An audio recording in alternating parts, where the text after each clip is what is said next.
அனைவருக்கும் வணக்கம். இந்த நாள் இனிய நாள். வாழ்வில் எல்லாரும் எல்லா வளம் பெற வேண்டும். அட்சய லக்கண பദ്ധதி ஜோதிட முறையில் அட்சய லக்கணம் வளரும். ஒரு லக்கண புள்ளியிலேருந்து வயதோட்ட லக்கணம், அட்சய லக்கணம் ஒவ்வொரு குறிப்பிட்ட கால அளவு இடைவெளியில் ஒவ்வொரு 10 வருடத்திற்கும் அட்சய லக்கணம் நகரும். அப்படி மாறும்போது ஒவ்வொருத்தருடைய வாழ்க்கை முறைகளும் நம்ம எவ்வாறு முடிவெடுக்கிறோம், நம்ம வாழ்க்கையில் எவ்வாறு நம்ம கர்ம பலன்களை, விதிகளை நம்ம எப்படி அனுபவிக்க போகிறோம் அப்படிங்கிறத பற்றி தான் இன்றைக்கி பேசுகிறேன். இங்கே எல்லாருமே என்ன அப்படின்னா, இந்த ஜோதிடம் அப்படிங்கிறது நான் என்ன வினை செய்தனோ அதை அனுபவிக்க இந்த லோகத்தில் நான் பிறந்திருக்கேன். குறிப்பிட்ட கால இடைவெளியில் குறிப்பிட்ட வயது வரும்போது நான் செய்த வினைகளுடைய வினை பயனை அனுபவிக்க நல்லதும் கெட்டதும். அதுக்காக புண்ணியத்துக்கும் பலன் உண்டு, பாவத்துக்கும் அதுக்கான தண்டனை உண்டு. புண்ணியமாக இருக்கும்போது நல்ல சிந்தனை, நல்ல எண்ணங்கள், நல்லோட்டங்கள், நல்லவர்களுடைய ஆசீர்வாதங்கள் கிடைக்கிறதும், அந்த லக்கணம் போகும்போது கிரகங்கள் அசுப நிலைகளில் இருக்கும்போது அது என்ன பண்ணும் அப்படின்னா, அப்போ தான் பொறாமையாக இருக்கலாம், வெறுப்பாக இருக்கலாம், பயமாக இருக்கலாம், கோபமாக இருக்கலாம். இப்படி தனக்குத்தானே தண்டனை கொடுத்து கொள்ளக்கூடிய ஒரு குணங்களை ஜாதகர் உருவாக்கி கொள்ளும். இதை முதல்ல புரிஞ்சுக்கணும். இப்போ உங்களுக்கு நேரம் நல்லா இருக்கா, நேரம் நல்லா இல்லையா, கிரக சூழ்நிலைகள் நல்லா இருக்கா அப்படின்னா, நீ கோவப்படுறதும் நீ பொறுமையாக இருக்கிறதும் உங்கள் கையில் இருக்கக்கூடிய வரம். இல்லை அதெல்லாம் கிடையாது, இது நீ அவர் என்னை பேசிட்டாரு, அவர் என்னை கோபப்படுத்திட்டாரு, அவர் என்னை சீண்டிட்டாரு, என்னை அவர் அடிச்சிட்டாரு, அவர் என்னை தேவையில்லாமல் பேசிட்டாரு. உண்மையிலே ஏன் இந்த ஜோதிடம் தெரிஞ்சுக்கணும், ஜோதிடம் படிக்கணும் அப்படின்னு நான் சொல்கிறேன் அப்படின்னா, அட்சய இலக்கணம் படித்த நண்பர்கள் இந்த வீடியோட பின்பகுதியில் அவரவர் பெற்ற அனுபவங்களை இந்த ஜோதிடத்தில் நேரம் நல்லா இருக்கும்போதும் நீங்கள் ஒருத்தர் கோவம் வருது, நேரம் நல்லா இல்லாதபோதும் கோவம் வருது. நேரம் நல்லா இருக்கும்போது அந்த கோபத்தை என்ன பண்ணுவார், சாச்சா அதுக்கு என்னப்பா புரிஞ்சுக்கிட்டு கொஞ்சம் பொறுமையாக போகலாமேப்பா. அதே நேரம் நல்லா இல்லாத போது என்ன பண்ணுவார், இந்த கோபத்தை நீ எப்படி என்னை பேசலாம் அப்படின்னு அந்த கோபம் என்ன பண்ணும் அப்படின்னா, ஒரு ஒரு உலகத்தில் அப்படி ஒரு எக்ஸ்ட்ரீமான ஒரு நிலைமைக்கு போவார்.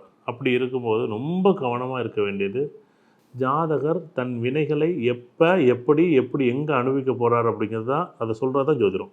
அதுக்காக தான் நம்ம என்ன சொல்கிறோம், வாழ்க்கை முழுக்க ஜோதிடர் உண்மையிலே வழிகாட்டுறார். இன்றைக்கி கிழமைக்கு ஒரு பலன் இருக்குது, நாட்களுக்கு ஒரு பலன் இருக்குது, எண்களுக்கு ஒரு பலன் இருக்குது, கிழமைகளோட திதிகளுக்கு ஒரு பலன் இருக்குது. இப்படி நிறைய பலன் இருக்கும்போது ஜனன ஜாதகம் அப்படின்னு ஒன்று இருக்கும், அது ஜென்ம லக்கணம்னு ஒன்று இருக்கும். அந்த ஜென்ம லக்கணம் என்ன பண்ணும், ஒரு குறிப்பிட்ட வயது வரைக்கும் அந்த ஜென்ம லக்கணமும் அதன் பிறகு அட்சய லக்கணம் ஒவ்வொரு குறிப்பிட்ட ஆண்டும் குறிப்பிட்ட லக்கண புள்ளியில் வளரும்போது அதனுடைய வயது எப்படி வளர அந்த அட்சய இலக்கணம் வளர்ந்து கொண்டே இருக்கும். இந்த அட்சய இலக்கணம் வளர ஒவ்வொரு மனிதனுடைய தன்மைகளும், குணங்களும், அவருடைய திறமைகளையும், அவருடைய சாதனைகளும், அவருடைய வெற்றிகளும், அவருடைய தோல்விகளும் தீர்மானிக்கப்படுது. ஒருத்தருடைய வயசு 33 வயசு. இப்போ நம்ம உதாரணத்திற்கு இன்றைக்கி நம்ம ஒரு விஷயத்தை பற்றி பேசுகிறோம். உதாரணமாக நம்ம மேஷ லக்கணத்திலேருந்து மீன லக்கணம் வரை இன்றைக்கி பேச போகிறோம். இந்த மேஷ லக்கணத்தில் ஒரு கிரகம் நின்றால், அதே ஏஎல்பி லக்கணம் ரிஷப லக்கணத்தில் ஒரு கிரகம் நின்றால் அப்படின்னு ஒரு பொதுவான பலன்களை பேச போகிறோம். இப்போ மேஷ லக்கணத்தில் ஏஎல்பி போகும்போது சூரியன் இருக்கா அப்படின்னு பார்க்கணும். நீங்கள் நல்லா கவனிக்கணும், உங்கள் ஜாதகத்தை எடுத்துக்கணும். உங்களுடைய ஜென்ம லக்கணம் தனுசாக இருக்கலாம், ஜென்ம லக்கணம் மகரமாக இருக்கலாம், ஜென்ம லக்கணம் கும்பமாக இருக்கலாம், ஜென்ம லக்கணம் நீங்கள் மீனமாக இருக்கலாம். ஏஎல்பி லக்கணம் இன்றைக்கி மேஷமாக இருந்தால் அந்த மேஷ லக்கணத்தில் சூரியன் இருக்குது. லக்கணத்தில் சூரியன், மேஷத்தில் சூரியன். உண்மையிலே எல்லாம் சொல்லுவாங்க, மேஷத்தில் சூரியன் இருந்தால் உண்மையிலே பலமாக இருக்கும், ரொம்ப தசாபத்தி வரும்போது மிகப்பெரிய யோகத்தை கொடுக்கும், பெரிய ஒரு பலம் அப்படிங்கிற விஷயத்த சொல்லுவாங்க. உண்மையிலே சூரியனாக இருக்குது, சூரியன் அந்த இடத்துல என்ன பண்ணுவாங்க, சூரியன் பலமாக இருக்குது அப்படிம்பாங்க. உண்மையிலே மேஷத்தில் சூரியன் பலம்தான். ஆனால் எவ்வளோ கஷ்டப்பட வைக்க தெரியுமான்னு, அதாவது வாழ்க்கையில் ஒரு எக்ஸ்ட்ரீமாக என்ன பண்ணுவோம், அவசரப்பட்டு ஒரு முடிவு எடுப்பார் பாருங்க. மேஷத்தில் சூரியன் இருக்கும்போது 3 வருட காலங்கள் நீங்கள் வேணால் ஆரம்பிச்சிங்க, நீங்கள் எழுதி வச்சிங்க. மேஷ லக்கணம் போகும்போது, அட்சய லக்கணம் மேஷ லக்கணமாக இருக்கும்போது நீங்கள் ஆரம்பித்த 3 வருஷ காலம் நீங்கள் கோர்ட்டு கேஸு, தேவையில்லாத சண்டை, இல்லை தேவையில்லாத வழக்கு, தேவையில்லாத கடன், தேவையில்லாத செலவு, தேவையில்லாத மனம், பெரிய போராட்டம். என்னடா இப்படி இருக்குது, அப்போ தான் பார்த்திங்கன்னா ஆப்ரேஷன் நடந்திருக்கும், அப்போ தான் பார்த்திங்கன்னா அவர் அடிபட்டிருப்பார், அப்போ தான் பார்த்திங்கன்னா பெரிய பொருளாதார நட்டமாக இருக்கும், அப்போ ஒரு பெரிய அளவுக்கு நஷ்டமாகிருப்பார், பெரிய அளவுக்கு கடனாகிருப்பார், பெரிய அளவுக்கு தேவையில்லாத கடனாக இருக்கும். கடனாக இருக்கிற விஷயம் இல்லை, தேவையில்லாத கடனாக வரக்கூடியது. சார் மேஷத்தில் சூரியன் ரொம்ப சூப்பராக இருக்குமே அப்படின்னு சொன்னாங்க. நீங்கள் எழுதி வச்சுங்க, மேஷத்தில் சூரியன் உங்களுக்கு இருக்குது அப்படின்னா, நீங்கள் அந்த லக்கணம் ஆரம்பித்து மேஷ லக்கணம் ஆரம்பித்து ஒரு 3 வருஷ காலம் உங்களை போட்டு எப்படி இருக்கும் அப்படியே நீங்கள் எந்த முடிவும் எடுக்க முடியாது. நீங்கள் என்ன முடிவு எடுத்தாலும் எப்படி இருக்கும், அது ஒரு எக்ஸ்ட்ரீமான நிலைமையில் கொண்டு போய் பெரிய பாதாளத்தில் ரொம்ப கஷ்டமாக இருக்கும். தயவுசெய்து ரொம்ப பொறுமையாக, நிதானமாக, அவசரப்படாமல், கோவப்படாமல், அதுவும் எதிரிகள் என்ன பண்ணுவார் தெரியுமா என்ன, ஒரு முடிவே வந்து எப்படின்னா, நீ என்னை அடிப்பியா, நீ என்னை அடிப்பியா, உன்னால் என்ன பண்ண முடியும்னு திரும்ப திரும்ப திரும்ப திரும்ப திரும்ப திரும்ப திரும்ப திரும்ப சண்டைக்கு போவார். மேஷத்தில் சூரியன். இப்போ வந்து ஏஎல்பி ரிஷப லக்னம். இந்த ஏஎல்பி ரிஷப லக்னம் போகும்போது ரிஷபத்தில் சூரியன் எப்படி இருக்கும் அப்படின்னா, உண்மையிலே வந்து ஆச்சரியமான ஒரு நபர். ஒரு சாதுரியமாக ஒரு விஷயத்தை என்ன பண்ணுவார், கையாளுவார்னா கையாளுவார். உண்மையிலேயே இந்த சுக்கிரனோட ராசியில், சுக்கிரனோட வீட்டில், சுக்கிரனோட பாவகத்தில் இந்த சூரியன் இருக்கக்கூடாதுன்னு இருக்கக்கூடாது. ஆனால் இந்த ரிஷபத்தில் சூரியன் இருக்கும்போது, இப்போ இந்த மேஷத்தில் கஷ்டப்பட்டார் தெரியுமா ஒரு 10 வருஷம் ஜாதகர் உதாரணத்துக்கு, அதேமாரி இந்த ரிஷபத்தில் வரும்போது அவருடைய பேர், புகழ், செல்வாக்கு, அதிகாரம் ஆச்சு ஓரளவுக்கு என்ன பண்ணார், அப்பாடா அப்படின்னு ஒரு தக்க வச்சுக்கிறதுக்கு ஒரு வாய்ப்பை கொடுக்கறது இந்த ரிஷப சூரியன். அதே வந்து இந்த ரிஷபத்தில் இருக்கும்போது வீடு, வண்டி, வாகனம், சொத்து, சுகம், பேர், புகழ், பணம், வருமானம், அதிகாரம், ஆட்சி, ஒரு பெரிய ஆளுமை, பெரிய சந்தோஷம், பெரிய தொடர்புகள், பெரிய நட்புகள், ஒரு புதுசாக ஒரு நபரை சந்திக்கிறது, புதிய நண்பர்களை சந்திக்கிறது, இவரோட கூட்டம் சம்மந்தப்பட்ட விஷயம், அரசியல் சம்மந்தப்பட்டது, ஆன்மீகம் சம்மந்தப்பட்டது, ஒரு புதிய ஒரு கோணமும், புதிய பார்வையும், புதிய வெற்றியும், அதுவும் வந்து பார்த்திங்கன்னு சொல்லுவேன், இவர் மரத்தடியில் உட்காந்தாலும் கூட்டம் கூடும், பெரிய மாலில் உட்காந்தாலும் கூட்டம் கூடும். அப்படி ஒருவர் ஒரு ஜனவசியம், ஒரு வசியத்தை செய்யக்கூடிய ஒரு மிகப்பெரிய அரசியல், தந்திரம், ஜோதிடம், மந்திரம், தந்திரம், மாந்திரிகம், இது எல்லாமே இந்த பார்த்திங்கன்னா ரிஷபத்தில் இருக்கக்கூடிய சூரியனுக்கும் ஏஎல்பி ரிஷபம் போகும்போது ஏஎல்பி ரிஷப லக்கணமாக இருக்கணும். அப்படி இருந்தால் இந்த பலன் உங்களுக்கு என்ன பண்ணும், பயன்படுத்தலாம். 3வது லக்கணம் ஏஎல்பி லக்கணம் மிதுன லக்கணம். இந்த மிதுனத்தில் சூரியன் இருக்குது. எனக்கு கஷ்டங்கள் நிறைய இருக்கும் ஆரம்ப காலத்தில். ஒரு 30, 31 வயது அப்படி காலகட்டங்களில் பார்த்திங்கன்னா ரொம்ப கஷ்டப்படும். ஒரு 32 வயது அதுக்கு பிறகு இந்த ஜாதகர், இல்லை 37 வயதுக்கு பிறகு இந்த ஜாதகர், மிதுனத்தில் இருக்கக்கூடிய சூரியன் கொடி கட்டி பறக்கக்கூடிய ஒரு அமைப்பு உங்கள் ஜாதகத்தில் இருக்கான்னு பாருங்கள். உங்கள் வயசு 32, 31 பாருங்கள், இல்லை 37 பாருங்கள்.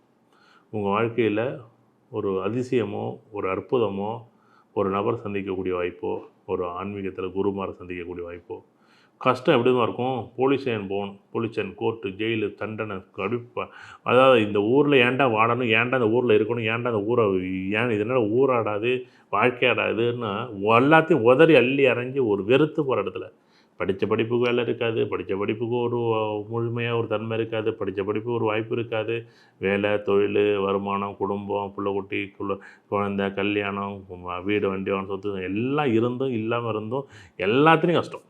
ஒரு நாள் ஜெயிக்கும் பாருங்கள், ஒரு பெரிய கண்டுபிடிப்பாளர், பெரிய ஆராய்ச்சி, பெரிய அரசியல்வாதி, பெரிய நிபுணத்துவம், பெரிய ஒரு பாக்கியம், பெரிய ஒரு செல்வந்தர், ஒரு கோடீஸ்வரன் அப்படிங்கிற மாதிரி ஏதோ ஒரு வகையில் பெரிய பிரம்மாண்டத்தை உருவாக்கி கொடுத்துரும் மிதுன சூரியன். சார் எனக்கு ஏஎல்பி லக்கணம், இப்போ கடக லக்கணம். இப்போ நம்ம என்ன பண்ணுறோம், 4வது லக்கணம் கடக லக்கணம், ஏஎல்பி லக்கணம். அதில் சூரியன்றதை எப்படி இருக்கும் அப்படின்னா, கடக லக்கணத்தில் சூரியன் இருக்கக்கூடாது. இன்னும் நம்ம எல்லாருமே என்ன சொல்லுவோம், கடகத்தில் சூரியன் இருக்கலாம் அப்படின்னு ஒரு இது இருக்குது. ஆனால் கடகத்தில் சூரியன் இருக்கக்கூடாது. சூரியன் இருந்துச்சு அப்படின்னா ஒரு முடிவை எப்படி ஒரு முடிவோட தெளிவாக எடுக்க முடியாது. எல்லா முடிவும் என்ன பண்ணும், சும்மா அப்படியே ஒரு இப்படி எடுக்கலாமா, அப்படி எடுக்கலாமா, இதை பண்ணலாமா, அதை பண்ணலாமா, இதை ஒருத்தர் சொல்லுவார், இவர்கிட்ட கேட்பார், அவர்கிட்ட கேட்பார், அவர்கிட்ட கேட்பார், அவர்கிட்ட கேட்பார், இந்த முடிவை இதை எப்படி எடுக்கலாம், அதை எப்படி எடுக்கலாம், அதை பேசலாமா, இதை பேசலாமா, இதை சொல்லலாமா, ஒரு ஒரு சின்ன நிகழ்வுலேருந்து ஒரு சின்ன விஷயத்த, ஒரு சாதாரண விஷயத்த, ஈஸியாக முடிக்க வேண்டிய விஷயத்த பூதாகரமாக என்ன பண்ணுவாங்க, அதை வந்து தேவையில்லாத இடத்துல கொண்டு போய் வச்சு, தேவையில்லாத இடத்துல அதை முடிச்சு, அது ஒரு முடிவு இல்லாத, ஒரு தெளிவில்லாத, ஒரு குழப்பமான ஒரு பெரிய இது என்னன்னா, ஜாதகர் தனக்குத்தானே தண்டனை கொடுத்து கொள்ளக்கூடிய லக்கணம். சிம்ம லக்கணம் ஏஎல்பி போகும்போது 10 வருஷம் சிம்மத்திலே சூரியன் இருக்குது. இந்த சிம்மத்தில் சூரியன் 10 வருஷ காலம் எப்படி இருக்கும் அப்படின்னா, இவர் என்ன பண்ணுவார் அப்படின்னா, கடனுக்கு மேலே கடன், எதை பற்றியும் யோசிக்க மாட்டார், எதை பற்றியும் முடிவு பண்ண மாட்டார், யார் பேச்சும் கேட்க மாட்டார், யார் சொல்கிறதையும் காது கொடுத்து கேட்க மாட்டார், யார் சொல்கிறதையும் இவர் புரிஞ்சுக்க மாட்டாங்க. இவர் எடுக்கக்கூடிய முடிவு சரியானதை நான் எடுத்த முடிவை சரியாக்குவேன் அப்படின்ட்டு ஒரு சாதாரண சின்ன விஷயம், இப்போ ஒரு உதாரணமா ஒரு ரோடு ஏதோ ஒரு விஷயம் இருக்குது அப்படின்னா, இவர் தான் சொந்த காசுல அந்த ரோட்ட போட்டு கடன் வாங்கி ரோட்ட போடுவார். அப்ப என்ன நடக்கும் அப்படின்னு நீங்க பாருங்களேன். இது உங்க ஜாதகத்தில எங்கேயாச்சும் உங்களுக்கு எங்கேயாச்சும் சிம்ம லக்கணம் யாருக்காச்சும் போதான்னு பாருங்க. சிம்ம லக்கணத்தில ஏஎல்பி இருக்கான்னு பாருங்க. நீங்க ஏன் கடன் வாங்கி, தேவையில்லாத பிரச்சனைகள வாங்கி, தேவையில்லாத ஒரு நெருடல்கள, தேவையில்லாத சங்கடங்கள, தேவையில்லாத சின்ன சின்ன பிரச்சனைகள்ல தலையிடுறது. உண்மையிலே சந்தோஷமா இருக்கலாம். ஆனா, இவருக்கு எப்பயுமே தலைவலி, வயித்து பிரச்சனை, தேவையில்லாத பிரச்சனை, கண்ணு, காது, மூக்கு சம்மந்தப்பட்ட பிரச்சனை, தேவையில்லாத உடல் சார்ந்த பிரச்சனை, உண்மையிலே பலம் ஒரு பலம் பொருந்திய ஒரு நபர். ஆனாலும் உள்ளுக்குள்ள என்ன பண்ணும், பலகீனமான ஒரு நபரா தான் உள்ளுக்குள்ள இருக்கும். நீங்க ஸ்ட்ராங்கா இருக்கணும்.